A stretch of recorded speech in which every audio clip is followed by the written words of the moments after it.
Praise the lord. ખ્રિસ્તમાં ભાઈએ તથા બહેનો, દિવ્ય દયા અને દિવ્ય સંદેશમાં તમારું સ્વાગત છે. મે 15મી તારીખ આ સંદેશ હમણાં તમારા સૌ માટે વિશિષ્ટ પ્રાર્થના કરું છું. તમારા બાઇબલ લઈ લો, પ્રભુના વચન સાંભળીએ. યોહાનો ગ્રંથ 13મો અધ્યાય 16થી 20મી કલમ સુધી.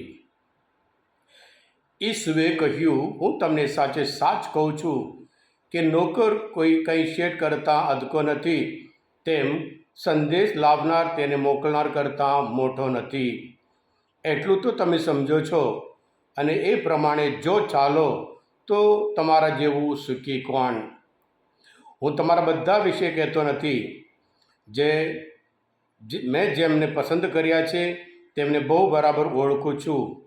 પણ પેલું શાસ્ત્ર વચન સાચું પડવું જોઈએ કે મારો રોટલો ખાનાર જ મારું ખોદવા તૈયાર થયો છે.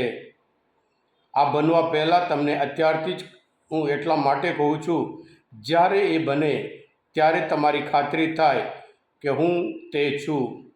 હું તમને સાચે સાચ કહું છું, જે કોઈ મારે મોકલેલા કોઈનો સત્કાર કરે છે તે મારો સત્કાર કરે છે, અને જે કોઈ મારો સત્કાર કરે છે તે મને મોકલનારનો સત્કાર કરે છે.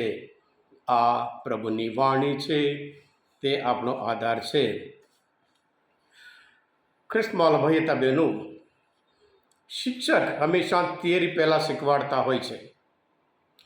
એ ગણિતમાં હોય, મેથેમેટિક્સમાં હોય, ફિઝિક્સમાં હોય, પહેલાં થિયરી સમજાવે અને ત્યાર પછી ડેમોન્સ્ટ્રેશન કરે.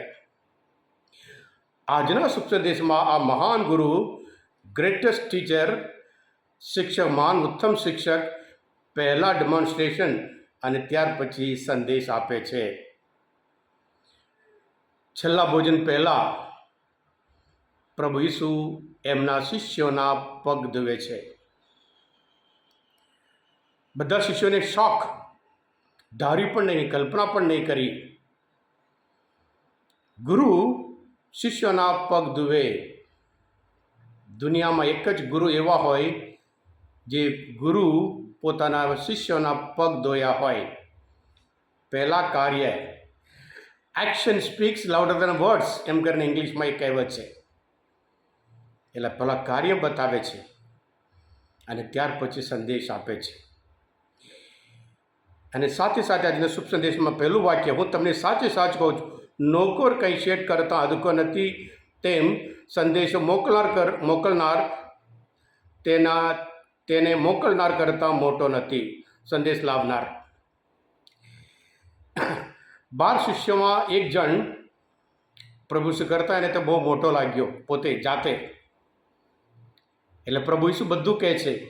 અને આમ ગીત શાસ્ત્રમાં 41મો અધ્યાયમાં 9મી કલમમાં પ્રભુ એમાંથી રેફરન્સ આપે છે. એ કહે છે, જેનો મેં વિશ્વાસ કર્યો હતો તે મારી સાથે જમ્યો, એવો મારા મિત્ર પણ રે, હાવા મારી સામે પડ્યો.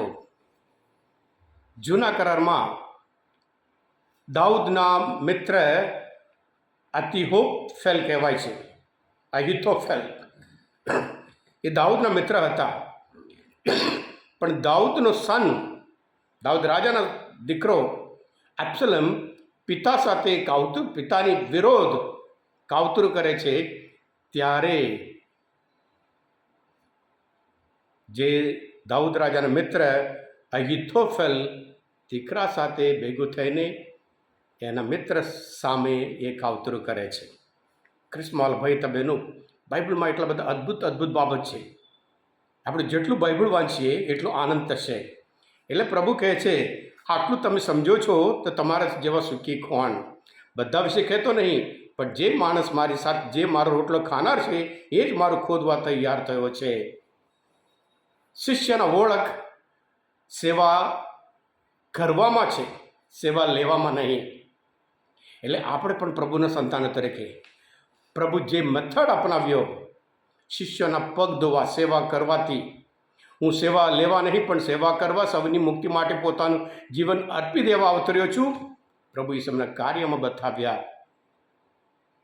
એટલે આપણે પણ પ્રભુના સંતાન તરીકે પ્રભુ જે કાર્ય કરે, બોલવામાં ઓછું કરીએ પણ કાર્યમાં બતાવીએ. સેવામાં પ્રેમ, બોલવામાં નહીં કાર્યમાં પ્રભુ ઈસુ પોતે એટલા નમ્ર બન્યા કે પોતાના શિષ્યના પગ ધોઈને મસીહા હોવા છતાં, ગુરુ હોવા છતાં એમની ઓળખ એ આપે છે. આપણે પ્રભુના સંતાનો તરીકે પ્રભુ આપણે ગૌરવ કે તમે મારા શિષ્ય છો, મારા સાક્ષી છો. પ્રભુની જેમ સેવા દ્વારા પ્રભુનો નામ મહિમા કરીએ. Thank you. God bless you all.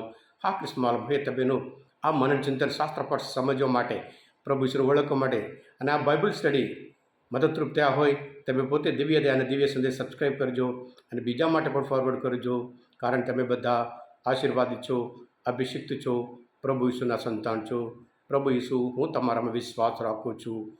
બોલો દિવ્ય દયાનો જય. God bless you all.